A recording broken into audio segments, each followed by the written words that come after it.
Olá, eu sou a Anne Cortese e hoje o Wolverine é um personagem que não é apenas importante para Marvel, mas para todo fã de quadrinho. Oficialmente, a primeira aparição foi em Incredible Hulk 180, publicado nos Estados Unidos em 1974. O personagem surgiu para o mundo no último quadro da última página do gibi, preparando o leitor para uma aventura de tirar o fôlego que viria a seguir. Tudo o que você precisa saber sobre o Wolverine, ou quase. Com seu passado tortuoso e bem doloroso, habilidades incríveis, ele é um dos anti-heróis mais amados da Marvel. A atitude impetuosa de Logan, a capacidade de sobreviver até mesmo a lesões inacreditáveis e suas garras retráteis o tornam um personagem fascinante e que possui uma das maiores legiões de fã de todos os tempos nos quadrinhos. Segura a porta e sente na cadeira que lá vem história.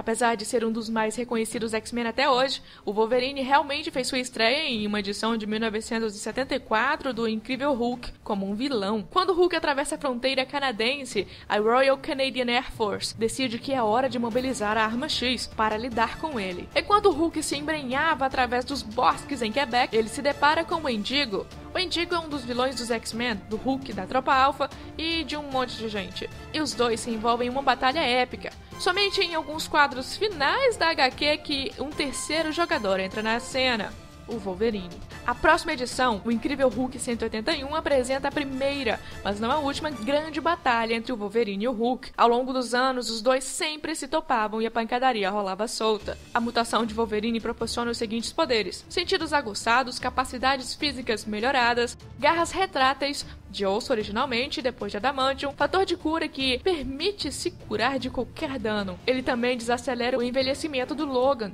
e permite o organismo dele suportar o metal em seus ossos. Mestre em várias artes marciais, perito em espionagem, rastreador, perito em armas brancas e de fogo, poliglota, além de um grande tático. A lenda diz que se cortarem a cabeça dele e afastarem seu corpo, ele morre. A lenda também fala que se tirarem sua coluna vertebral, também pode matá-lo. Mas qual foi o idiota que já tentou fazer isso e continuou vivo? Na época da criação do Wolverine, os quadrinhos começaram a decolar no Canadá. O editor-chefe da Marvel na época, o Roy Thomas, queria capitalizar o mercado com a criação de super-herói canadense. Então ele contatou Len Wein sobre como incluir um herói canadense em uma edição de O Incrível Hulk com duas ideias em mente: um personagem chamado Texugo ou o Wolverine. Felizmente para todo mundo, eles ficaram com o Wolverine. Em sua primeira aparição completa, a capa de quadrinho proclamou: "Ele está aqui, o primeiro e maior super-herói canadense do mundo." Origens e mudanças. As origens de Wolverine também foram deixadas intencionalmente vagas por anos, depois de sua primeira aparição, passando por algumas pequenas mudanças nesse processo. Os criadores do Wolverine, o escritor Len Wein e o artista John Romita, consideraram tornar suas garras parte das luvas em sua primeira aparição. Mais tarde, essa ideia se perdeu, e no guia oficial da Marvel foi dito que suas garras eram de fato parte de suas mãos. Esse guia foi publicado nos anos 80 e dizia originalmente que as garras haviam sido adicionadas ao seu esqueleto. Mais tarde, em 1993, foi confirmado que as garras realmente eram partes do esqueleto do Wolverine. O vilão Magneto fez o impossível, sugou o adamantio dos ossos do Wolverine. Esse fato perturbador levou a uma das histórias mais controversas da história dos X-Men. Sem a proteção que tornava seu esqueleto inquebrável, Wolverine acaba passando por uma transformação. Sua capacidade de cura desenvolve-se mais rápido. Seus sentidos tornam-se mais nítidos, ele torna-se mais cruel, feroz e seu nariz simplesmente desaparece. Embora o Wolverine logo tenha voltado ao seu estado normal, ele passou quase um ano como um monstro sem nariz, usando suas garras de ossos em vez de adamantium. A história de como ele recuperou seu esqueleto de metal é tão estúpida e complicada que é melhor a gente deixar ela lá na década de 90, onde ela nunca deveria sair. Durante um período, o Dente de Sabre, em inglês o Sabertooth, alter ego do Victor Creed, seria destinado a ser o pai do Wolverine, mas um teste de DNA conduzido pela S.H.I.E.L.D. provou que não há relação entre os dois. I'm the best there is at what I do. What I do best isn't very nice. Se você sempre pensou que o slogan do Wolverine fosse um pouco obscuro, isso é porque ele vem de cortesia de um dos mestres dos quadrinhos adultos.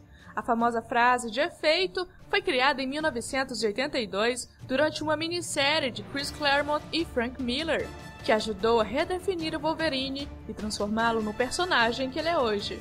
Então, se você quiser saber por que ele é um mutante mal-humorado, cruel e seu slogan soa como se tivesse sido tirado de um antigo filme noir, você pode culpar o homem por trás da série Sin City, que deu uma mãozinha nas primeiras histórias do Carcaju.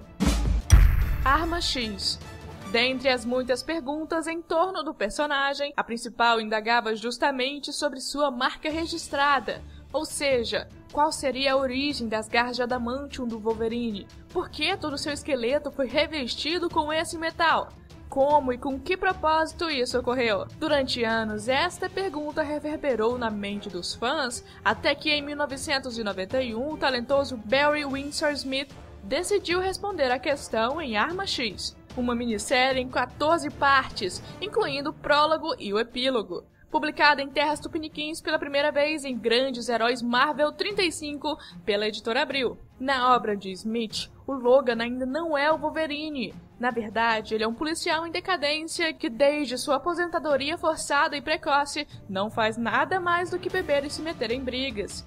Isso até ser capturado por homens misteriosos que o levam a uma instalação militar cuja localização não é revelada. Essa instalação é a sede do Projeto X, programa ultra-secreto cujo objetivo primordial é criar o assassino perfeito. Ele fora selecionado pelo seu extremo vigor físico e passado conturbado. Na visão do autor, a história se passa no começo da década de 60, época em que a histeria mutante estava longe de começar. Nem mesmo os responsáveis pelo projeto sabiam da verdadeira natureza do Logan a princípio. Uma vez lá dentro, somos apresentados a 3 coadjuvantes de destaque: a secretária Carol Hines, o Dr. Cornelius e o misterioso professor. São eles os responsáveis por todo o processo que transformaria Logan na máquina perfeita de matar. É o professor que coordena o que consiste, primeiramente, em vincular o adamantium ao esqueleto do personagem. O processo, no entanto, não ocorre como esperado.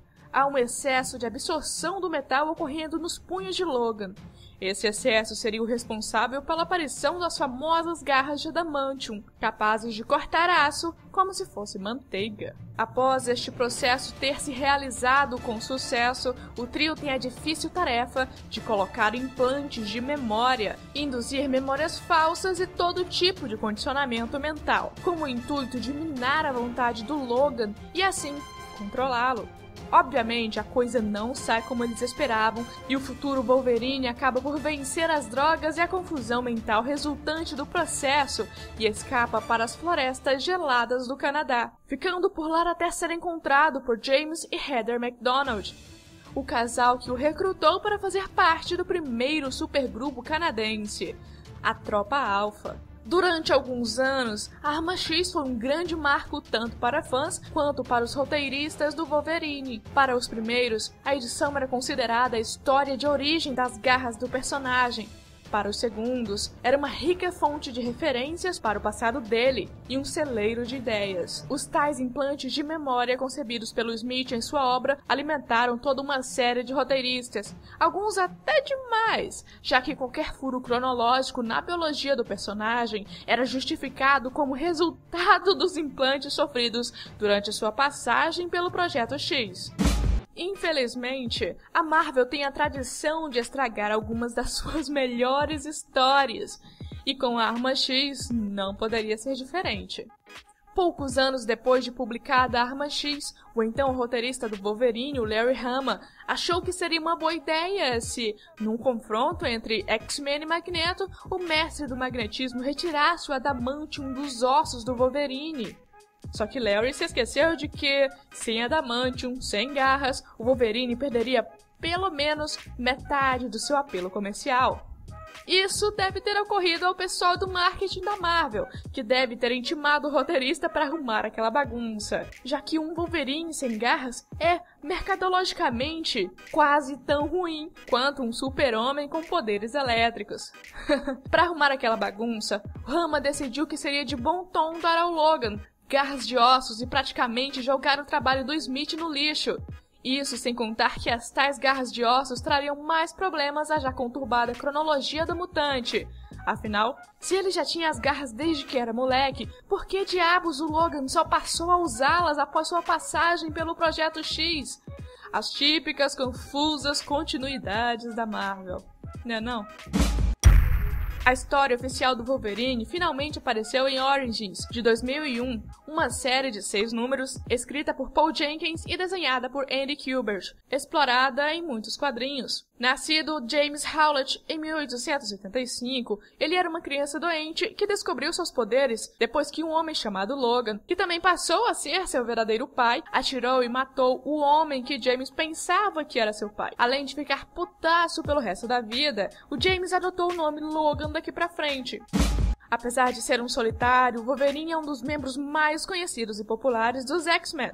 Ele foi recrutado pela primeira vez para os X-Men em 1975, um ano após sua estreia em O Incrível Hulk 180, e desde então ele apareceu em pelo menos 13 diferentes equipes da Marvel. Na verdade, ele se juntou com algumas das equipes mais populares da editora, como os Vingadores, a S.H.I.E.L.D. e Quarteto Fantástico. Ele é um membro central da Tropa Alpha, a primeira equipe de super-heróis do Canadá, e também fundou o Hard Seven e a Academia Jean Grey. Ele já foi até mesmo reprogramado pela Hydra. Como um soldado da Hydra, ele matou vários heróis antes da S.H.I.E.L.D. chegar e ser capaz de intervir e reprogramá-lo. O Logan lutou na Primeira e Segunda Guerras Mundiais, na Guerra Civil Espanhola, na Guerra da Coreia, do Vietnã e muitas outras. Logo após ser treinado por Ogun, em 1946, ele se casou com uma japonesa chamada Itsu, que engravidou dele. Mas nos estágios finais da gestação foi assassinada pelo Soldado Invernal. A criança sobreviveu sendo salva pelo vilão Romulus, que o retirou do útero da esposa de Logan. Tudo isso foi graças ao fator de cura herdado do Wolverine. Essa criança foi deixada na porta de um casal japonês rico que o adotou e o nomeou Akihiro. No entanto, os empregados se referiam a ele como Daken, que quer dizer cachorro bastardo, nome que após várias tragédias ocorridas com o garoto, ele assume como seu verdadeiro nome. A X-23. Logan também tem um clone feminino chamado X-23, que ele cuida como se fosse sua própria filha. Ela é um produto do programa Arma X e foi clonada a partir de uma amostra danificada do seu DNA. Nascida para matá-lo, acabou por se tornar uma arma poderosa contra o programa que a criou. Criada exclusivamente para a série animada X-Men Evolution em 2003, a clone feminina do mutante canadense se tornou um sucesso imediato de público e não demorou em ter a sua estreia nas HQs. Desde então, se tornou uma peça importante nas publicações e protagonizou aventuras distintas até se tornar a atual detentora do nome e do uniforme do Wolverine na cronologia oficial da Marvel. Ela é um dos personagens importantes para a trama do filme Logan, o terceiro filme do mutante Wolverine nos cinemas. X-23 é uma das heroínas mais relevantes da nossa geração na Marvel Comics. Durante um período, o Logan foi raptado pelo mutante Apocalipse sem que nenhum dos X-Men notasse. Secretamente, o vilão ancestral substituiu o verdadeiro Logan por um Skrull, enquanto submetia o mutante novamente ao processo de lavagem cerebral e vinculação de adamantium em seus ossos. O intuito do Apocalipse, transformar Wolverine em seu principal cavaleiro, Morte. Como não poderia deixar de ser, em um confronto com os X-Men e com a ajuda primordial do Jean Grey, Logan superou seu condicionamento e voltou aos X-Men. Finalmente, após o evento conhecido como Vingadores, a Queda, no qual o grupo foi desmantelado depois de um colapso da Feiticeira Escarlate, o Capitão América viu-se forçado a reformular a equipe. Convencido pelo Homem de Ferro, o Capitão admitiu o Wolverine no grupo. Além dos três, formavam os Vingadores na ocasião, o Homem-Aranha, a Mulher-Aranha e o Luke Cage. Pouco tempo depois, o Sentinela e Echo, na época assumindo a identidade de Ronin, se juntaram à equipe. Após outro evento, a Guerra Civil, o grupo foi dividido em dois. Com o Capitão América morto, Luke Cage, o Homem-Aranha e Wolverine partiram para a clandestinidade e formaram os Novos Vingadores, ao lado de Punho de Ferro, Echo, Doutor Estranho e Clint Barton.